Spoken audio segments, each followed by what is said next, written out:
자, 여러분 안녕하세요. 모두 동산의 동산지기 모모동 심원장입니다. 자, 오늘도 우리 1-1 듣다 보면 완벽 격파 2026년 요양보호사 시험 준비용 10문제만 딱 스트레스 없이 한번 보고 가볼게요. 자, 11번. 꽃가루가 날리는 시기에 외출을 다녀온 어르신은 심한 기침과 쌕쌕거리는 호흡 곤란을 호소한다. 의심할 수 있는 주요 질환으로 옳은 것은 1번 천식, 2번 폐렴, 3번 고혈압, 4번 폐결핵, 5번 만성기관지염. 네, 정답은요. 1번 천식이 되겠습니다. 천식 대상자의 증상은 기침 또는 숨을 내쉴 때 쌕쌕거리는 호흡음 매우 중요하고요. 호흡 곤란 같이 동반할 수 있다는 거 여러분들이 의심할 수 있는 주요 질환으로 천식을 고르시면 되겠습니다. 12번 노인 대상자에게 대상포진이 발생하는 원인은 1. 낮은 습도, 2. 피부 건조, 3. 면역력 저하, 4. 혈액순환 장애, 5. 중추신경계 이상. 자, 여기서 정답은요. 네, 맞습니다. 대상포진은 우리 면역력이 좀 굉장히 떨어진 그런 어르신들에게 발생을 하고요. 특히나 고령도 원인이 될 수 있고 과로, 스트레스 또한 대상포진의 원인이 될 수 있습니다. 다음 문제로 넘어갈게요. 13번입니다. 골다공증이 있는 대상자의 골절 위험을 낮출 방법은 무엇일까요? 1번 저체중을 유지한다. 2번 침상 안정 시간을 늘린다. 3번 칼륨을 충분히 섭취한다. 4번 낮에 야외 운동을 실시한다. 5번 소량의 알코올을 규칙적으로 섭취한다. 자, 정답은요. 네, 정답은 4번 되겠습니다. 낮에 야외 활동을 실시한다입니다. 적당한 체중을 유지하는 게 중요하고요. 그리고 체중 부하 운동을 해주셔야 되고요. 또 칼륨이 아니라 칼슘을 충분히 섭취해 주셔야 되고, 그리고 금주와 금연은 기본입니다.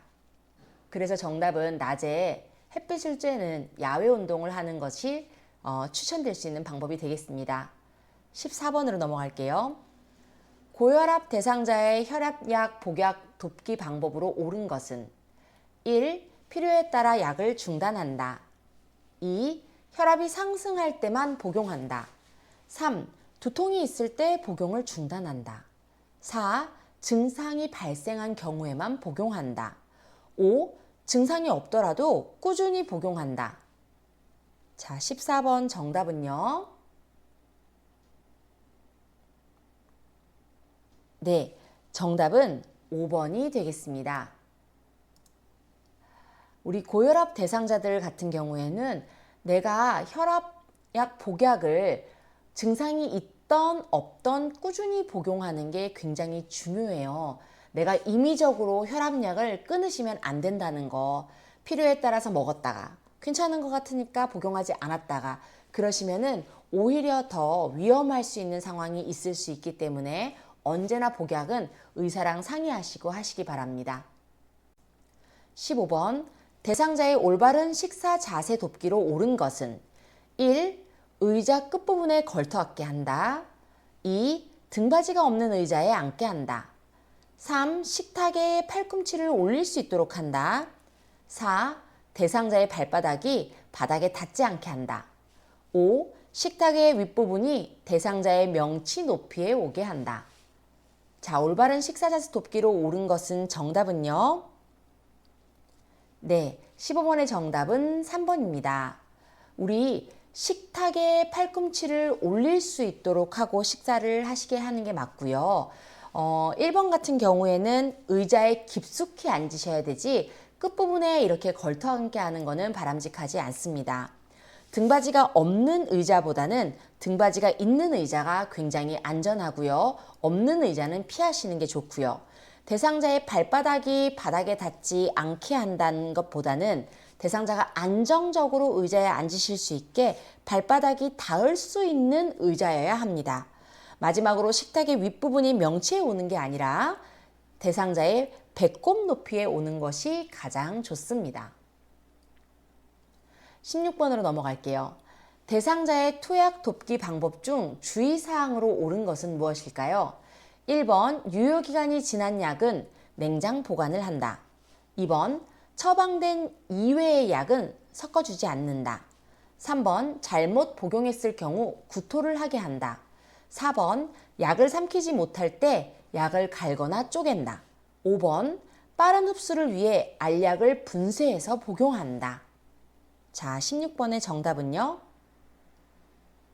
네, 16번은 정답이 2번입니다. 처방된 약 이외의 약은 섞어주지 않아요. 나머지는 다 비슷한 얘기죠.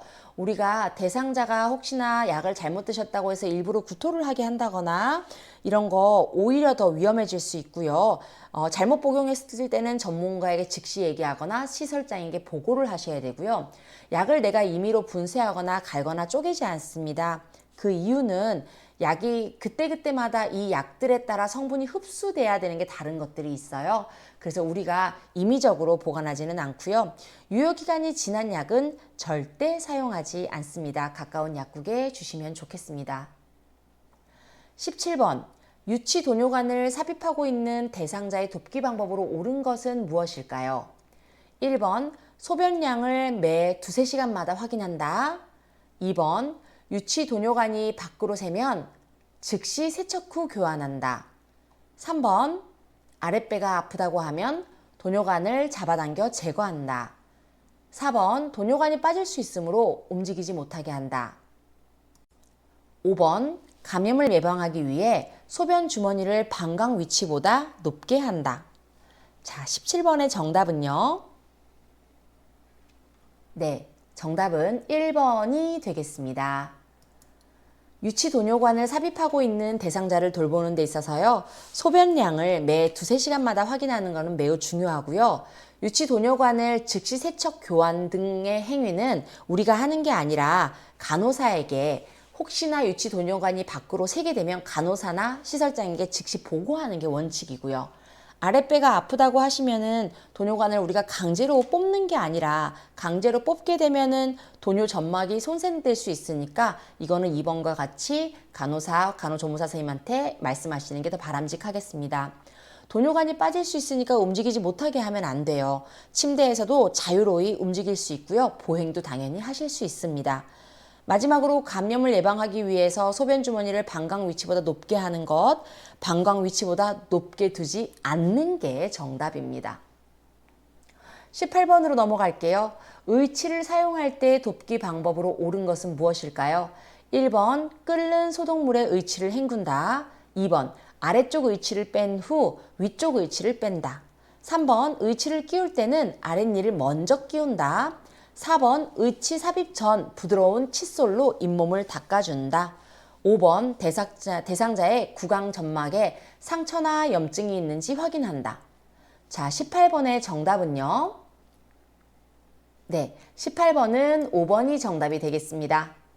대상자에게 의치를 사용하기 전에 대상자 구강 점막에 혹시나 상처나 염증이 있는지 한번 살펴봐 주셔야 돼요. 나머지를 보시면은 끓는 물에 의치 소독하지 않아요. 흐르는 물에 의치를 헹구시고요. 아래쪽 의치를 먼저 빼는 게 아니라 위쪽 의치를 먼저 뺍니다. 위쪽부터 의치를 또 끼우고 나서 아랫니를 끼우시고요. 마지막으로 구강 세정제와 미온수로 입을 헹구시면 되겠습니다.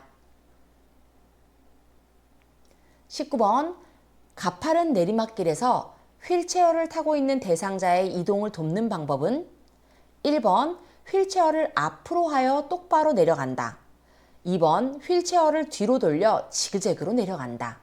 3번 휠체어를 앞으로 하여 지그재그로 내려간다. 4번 휠체어를 뒤로 돌려 앞바퀴를 들고 내려간다. 마지막 5번 휠체어를 앞으로 하여 앞바퀴를 들고 내려간다. 19번의 정답은요? 정답은 2번이 되겠습니다. 여러분들도 체크해 보셨겠지만 휠체어를 뒤로 돌려서 지그재그로 내려가는 게 가파른 내리막길에서 가장 안전한 방법입니다. 휠체어를 뒤로 돌려서 뒷걸음질로, 똑바로가 아니라 뒷걸음질로 내려가셔야 되고요. 대상자의 체중이 많이 나가거나 혹은 경사도의 경우가 큰 경우에는 지그재그로 내려가는 것이 맞습니다. 고개를 뒤로 돌려 가고자 하는 방향을 살피면서 뒤로 돌려 내려가시면 되겠습니다. 자, 20번. 분비물 묻은 물품을 처리할 때 감염을 예방하기 위한 방법은 1. 흡인병은 일주일에 한 번 세척한다. 2. 물품을 처리한 후 고체비누로 손을 닦는다. 3. 가래가 묻은 의류는 일반 의류와 분리하여 세탁한다. 4. 장갑을 착용했을 경우 처리 후 손을 씻지 않아도 된다. 5. 가래를 흡입한 카테터는 흐르는 물에 씻은 후 사용한다. 자, 20번 오늘의 마지막 문제예요. 정답은요? 네, 정답은 3번이 되겠습니다. 가래가 묻은 의류는 일반 의류와 분리해서 세탁한다가 정답이 되겠습니다. 자, 우리 이 흡인병은요, 일주일에 한 번이 아니라요, 하루에 한 번 세척하셔야 되고요. 물품은 처리한 후에 고체 비누보다는 액체 비누로 손을 닦는다라고 교재에서는 많이 얘기하고 있습니다. 장갑을 착용했을 경우 손을 씻지 않아도 된다가 아니라 물과 비누로 손을 씻어야 되고요. 마지막으로 카테터는 흐르는 물에 씻은 후 사용한다기보다는 15분 이상 끓이고 말린 후 사용합니다. 요즘에는 카테터 같은 경우에는 일회용을 많이 쓰기 때문에 여러분들이 크게 걱정하지는 않으셔도 되지만 시험 문제에서 이게 나온다면 끓여서 말려서 사용한다 라고 여러분들이 체크하셔야 되겠어요. 자, 지금까지 우리 오늘의 문제 10문제 풀어보았고요. 저는 또 여러분들과 함께 우리 교재에 우리 책에 따라서 순서대로 나갈 수 있도록 해석 잘 준비해서 오도록 하겠습니다. 여러분들의 합격을 기원합니다. 지금까지 모모동 심원장이었습니다. 감사합니다.